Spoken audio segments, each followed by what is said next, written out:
नमस्कार दोस्तों, स्वागत है आप सभी का इंडियन आईक्यू के यूट्यूब चैनल पे, जहां हम कमिटेड हैं आपको best quality agree coaching affordable fees में उपलब्ध कराने के लिए। दोस्तों, जब से IBPS RRB की नोटिफिकेशन आई है तब से कई सारे ऐसे बच्चे हैं जो RRB स्केल 2 के लिए अपना एप्लीकेशन डाल रहे हैं एग्रीकल्चर ऑफिसर के लिए, और साथ ही साथ बहुत ज़्यादा उसके बाद मेरे पास क्वेरीज़ रिसीव होने लग गए, क्योंकि एलिजिबिलिटी क्राइटेरिया को लेकर कहीं ना कहीं बच्चों के मन में बहुत ही ज़्यादा कन्फ्यूज़न है। अच्छा, दूसरी बात, बच्चे ये भी पूछ रहे हैं कि आप IBPS RRB के लिए अलग से कोर्स लाओगे क्या स्केल 2 के लिए। तो मैं आप लोगों को बता दूं कि स्केल 2 के लिए मैं अलग से कोर्स तो नहीं लाऊंगा, लेकिन हाँ, स्केल 2 ऑफिसर के लिए मैं मॉक टेस्ट बहुत जल्दी लॉन्च करने वाला हूँ। स्केल 2 ऑफिसर के लिए मॉक टेस्ट लॉन्च करूँगा, और आपका जो कंप्यूटर का होगा और फाइनेंशियल अवेयरनेस का होगा, इसका मैं फ्री क्लासेस यूट्यूब पे दूंगा। और बाकी रीजनिंग, इंग्लिश, मैथ्स और एग्रीकल्चर ये हमारे IBPS AFO के बैच में पढ़ाया जा रहा है। एग्जैक्टली सेम सिलेबस है, सेम पैटर्न, सब कुछ सेम है सारा। आपको पता है कि RRB का एग्रीकल्चर, मैथ्स, रीजनिंग, इंग्लिश और IBPS AFO का जो रीजनिंग आता है, इंग्लिश आता है, मैथ्स आता है, सब सेम है। तो आपको एडमिशन लेना है तो आप AFO वाले बैच में एडमिशन ले सकते हैं। इस चैनल पे आपको डिटेल्स मिल जाएगी, उसके लिए वीडियो है यहाँ पे चैनल पे, और नहीं तो व्हाट्सएप पे आप मुझे कांटेक्ट कर लीजिए, मैं आपकी हेल्प कर दूँगा। 9958393505। बाकी मॉक टेस्ट मैं लॉन्च करने वाला हूँ बहुत जल्दी। चलिए, यहाँ पे हम लोग बात करने वाले हैं आप लोगों से कि आपके जो क्वालिफ़िकेशन से रिलेटेड, एक्सपीरियंस से रिलेटेड जो भी डाउट है आपके मन में, इस वीडियो को देख लीजिए। आपके मन में से सारे ही डाउट बिल्कुल पूरी तरह से कंप्लीटली कह लीजिए कि ख़त्म हो जाएंगे सारे ही डाउट, और कोई डाउट आपके मन में नहीं बचेगा। एक एक करके बात करेंगे। सबसे पहले आपके क्वालिफ़िकेशन की बात करेंगे, आपके एजुकेशनल क्वालिफ़िकेशन की बात करेंगे, उसके बाद एक्सपीरियंस की बात करेंगे। तो सबसे पहले जो कॉमन क्वेरी है वो ये है कि सर, जो मेरा ग्रेजुएशन है वो उन सब्जेक्ट में नहीं है जो मेंशन है नोटिफिकेशन में। जैसे कि नोटिफिकेशन में क्या क्या है, एग्रीकल्चर है, वेटनरी है, एनिमल हस्बेंड्री है, हॉर्टिकल्चर है, फॉरेस्ट्री है, पिसिकल्चर, ये सारा चीज़ मेंशन है। तो इसके अलावा किसी दूसरे सब्जेक्ट में लेकिन मेरी मास्टर्स एग्रीकल्चर में है, तो क्या मैं एलिजिबल हूँ? या एग्रीकल्चर अलाइड में है तो आप एलिजिबल नहीं हैं, बिल्कुल भी नहीं है। आपका जो BSc बैचलर्स है वो एग्रीकल्चर में होना चाहिए, यहाँ मास्टर्स नहीं मांगा जा रहा है। अच्छा, ये भी क्वेरी है कि मास्टर्स अगर है मेरे पास तो क्या एक्सपीरियंस में छूट मिल सकता है? तो नहीं, मास्टर्स की यहाँ डिमांड ही नहीं की जा रही है। बैचलर प्लस 2 ईयर एक्सपीरियंस आपसे मांगा जा रहा है। तो ध्यान रखिएगा कि जो भी एजुकेशनल क्वालिफिकेशन वहाँ मेंशन है, वो एजुकेशनल क्वालिफिकेशन या उसका इक्विवेलेंट एजुकेशनल क्वालिफिकेशन बैचलर्स में होना चाहिए। 4 ईयर्स का डिग्री होना चाहिए आपके पास, तो आप वहाँ पे एलिजिबल हैं। नोमेनक्लेचर को लेकर, अगर आपका नोमेनक्लेचर थोड़ा बहुत इधर उधर हो रहा है, जैसे मान लीजिए कि हॉर्टिकल्चर के अलावा आपका हॉर्टिकल्चर BSc हॉर्टिकल्चर के साथ साथ कुछ और भी है उसमें मेंशन, या फिर एग्रीकल्चर में BSc एग्रीकल्चर के अलावा भी कुछ मेंशन आपकी डिग्री में, तो आप एलिजिबल हैं। बिकॉज यहाँ पे इक्विवेलेंट क्वालिफिकेशन को माना जा रहा है। आपके नोटिफिकेशन में आप देख सकते हैं कि इक्विवेलेंट क्वालिफिकेशन को यहाँ कंसिडर किया जा रहा है। तो हॉर्टिकल्चर में मान लेते हैं कि हॉर्टिकल्चर के साथ साथ आपका ब्रैकेट में कोई और भी अगर डिवीज़न या डिसिप्लिन मेंशन है, तब भी आप एलिजिबल हैं। उसके लिए आपको निश्चित रहने की ज़रूरत है। इसके बाद है कि सर मैं डिप्लोमा किया हूँ तो एलिजिबल हो सकता हूँ क्या? नहीं, डिप्लोमा वाले एलिजिबल नहीं है। सर मेरा जो कॉलेज है वो ICAR रिकॉग्नाइज नहीं है, UGC रिकॉग्नाइज प्राइवेट यूनिवर्सिटी है, क्या मैटर करेगा? कुछ मैटर नहीं करेगा। वो आपसे कुछ भी ऐसा नहीं पूछेंगे। आपका कॉलेज UGC रिकॉग्नाइज है, बस उतना ही चाहिए। आपकी BSc एग्रीकल्चर, हॉर्टिकल्चर या अलाइड साइंस की डिग्री है आपके पास, बस उतना ही चाहिए। इसके बाद फाइनल ईयर का तो आप क्वेरी क्यों कर रहे हैं? फाइनल ईयर का तो क्वेरी करना ही नहीं चाहिए। फाइनल ईयर में है, एलिजिबल है या नहीं है? नहीं, आपका यहाँ एक्सपीरियंस रिक्वायर्ड है, 2 साल का एक्सपीरियंस तो चाहिए ही चाहिए। इसके अलावा ग्रेजुएशन के मार्क्स से रिलेटेड क्वेरी आई है कि सर थोड़ा सा मार्क्स कम है, जितना मांगा गया उससे 0.5% कम है या 1% कम है।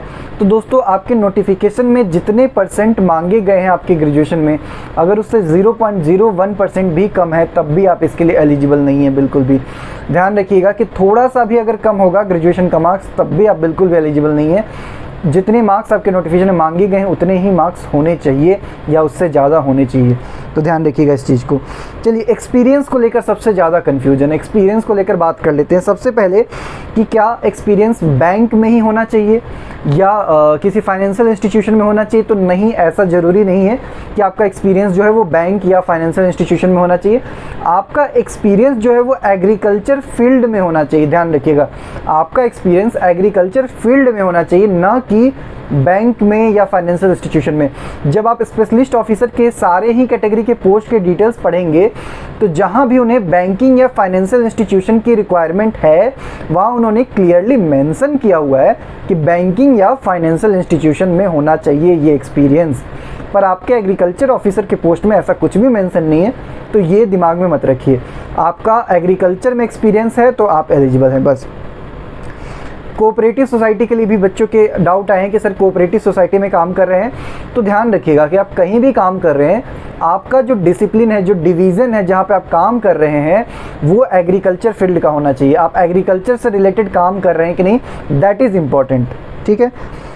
इसके बाद है कि जो एक्सपीरियंस है वो किस पोस्ट का होना चाहिए। तो एक्सपीरियंस जो है आपका वो स्केल 1 यानी कि एक स्केल 1 ऑफिसर के इक्विवेलेंट क्वालिफिकेशन, एक इक्विवेलेंट का कोई भी पोस्ट होना चाहिए। अगर आप किसी भी ऑर्गेनाइजेशन में काम कर चुके हैं, आपके पास एक्सपीरियंस है, तो आपका जो एक्सपीरियंस है वो एक ऑफिसर के लेवल के बराबर के पोस्ट का होना चाहिए। ये देखा जाता है डीवी के दौरान, डॉक्यूमेंट वेरिफिकेशन के दौरान काफ़ी स्ट्रिक्टली इस चीज़ को देखते हैं। अगर आपका पोस्ट जो है वो एक ऑफिसर लेवल का नहीं है एक्सपीरियंस में, तो फिर कहीं ना कहीं डीवी के दौरान काफ़ी दिक्कतें आती है। ये बहुत सारे बच्चों ने फेस किया है, तो इस चीज़ का थोड़ा ध्यान रखिएगा, उससे आपको पता चलेगा कि आप एलिजिबल हैं या नहीं है।